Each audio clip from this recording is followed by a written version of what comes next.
Hello to everyone watching worldwide on every continent but Antarctica, as far as we know. I'm Carl Azus at the CNN Center in Atlanta, Georgia.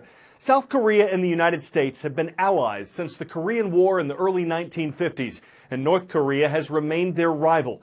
Every year, the U.S. and South Korea join forces in military drills. They're exercises to practice defensive moves against North Korea in case war on the peninsula ever breaks out again. But the drills anger North Korea, and every year while they're going on, the country makes threatening statements against South Korea and the U.S. This year, North Korea's military is threatening a preemptive nuclear strike. Tensions in the region are higher than usual, and the military exercises are the largest ones ever. 300,000 South Korean troops, 17,000 Americans, all involved in 8 weeks of drills, which will take place on land, sea and air. Now, South Korea's defense ministry says that they have increased their surveillance on the north, trying to see if there are any signs of an imminent attack. They say at this point that there is no movement. Now, tensions are always high at this time of year because of these drills between the US and South Korea. Pyongyang sees them as a dress rehearsal for an invasion. Washington and Seoul say they are defensive in nature. But this year is even more tense than normal. Consider the year we've had so far. In January, North Korea carried out a nuclear test. In February, North Korea carried out a satellite launch, which most countries saw as a missile test. And then just last week, the UN passed unprecedented sanctions against North Korea. On Friday, Kim Jong-un, the North Korean leader, said he wants his nuclear weapons at the ready should he want to use them at a moment's notice. And don't expect things to calm down anytime soon. These military drills go on until the end of April. We're moving now to a part of the eastern Mediterranean called the Levant. Turkey, Syria, Lebanon, Israel, Jordan are all here, and they've all been experiencing a drought for the last 18 years. Scientists at NASA recently studied tree rings in the region. They say that thick rings indicate years when there was plenty of water. Thin rings show years when there wasn't. And after analyzing that and other data, researchers concluded that the region's current drought is the worst one it's seen in 900 years.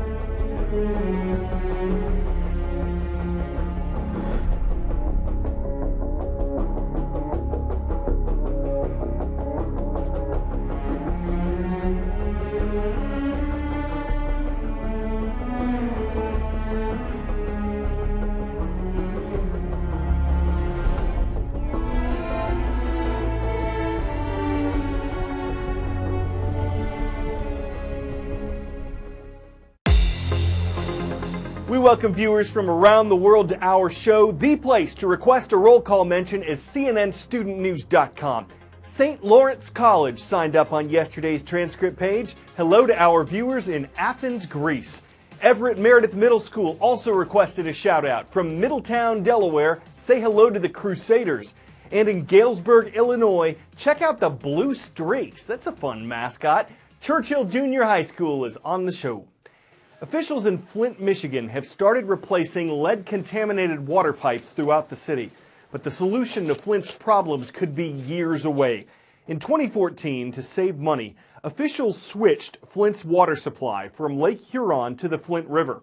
But the polluted river water wasn't treated properly. It started corroding Flint's old lead pipes and carrying poisonous lead to people's homes. Complaints of rashes and strange illnesses followed.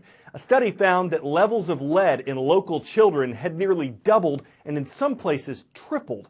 Lead poisoning is irreversible and can cause behavioral problems, learning problems. Officials have switched Flint's water supply. It's no longer from the Flint River, but the damage to the city's pipes has been done.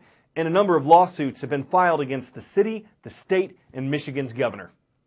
When it started to happen, we immediately started using bottled water.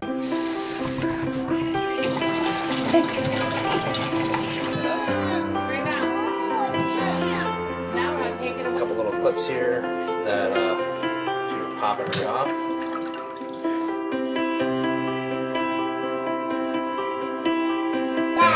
See you.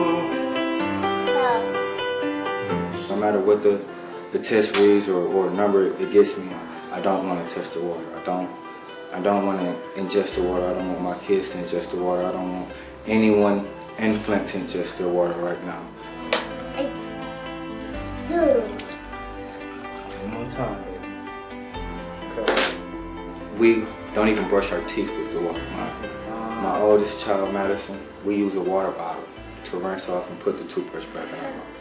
Say cheese. Cheese. While making my daughter 2-month-old bottles, I found myself using the tap water, and I have to pour it out and remake the bottles using bottled water. So for now, when I get up and I make myself coffee, I make sure that I fill up about 6 bottles, and I leave about 3 bottles here for tomorrow when we get off work and she gets home.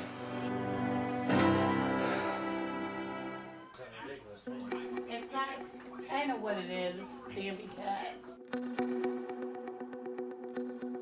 My 11-year-old son, he was hospitalized back in July of 2015, near the end of the month, with what they said the diagnosis was pneumonia, unspecified organism. He was in ICU. His pediatrician said if he would have been seen a day later, he would have probably not made it. We now are pretty sure that it was probably Legionnaires that he did have, and they refused the test for him. Last thing you want as a parent is to see your child suffering, see them dealing with being sick all the time.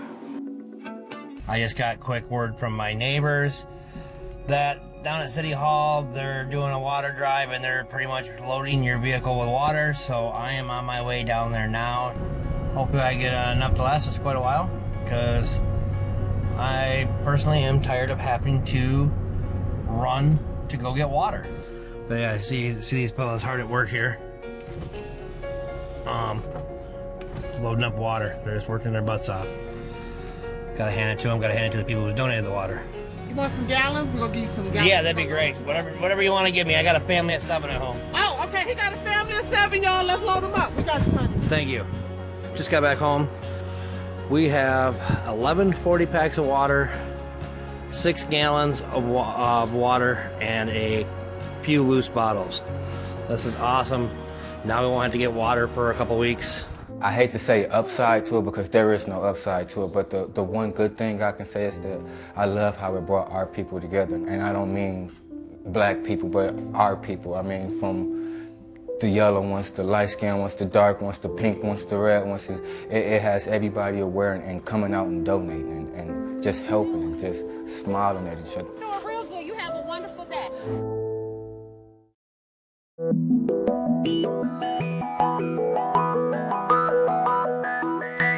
You may not be familiar with his name, but you probably use his inventions every single day. That's right, we're talking about Ray Tomlinson, who's died at the age of 74. And he essentially is why you can send emails. He invented direct email messages back in 1971. At that time, the idea of sending messages from computer to computer was pretty revolutionary. He also came up with the idea of using the @ symbol in internet addresses, the ones we now use all the time on Twitter and, of course, other social media.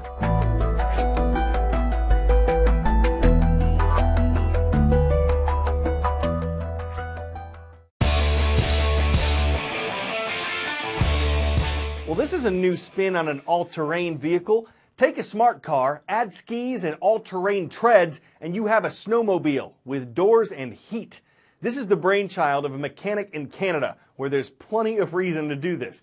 He says it took him about a month and $7,000 to put together, and when the snow melts, the wheels can go back on in about an hour. No, you can't have one. It's not street legal.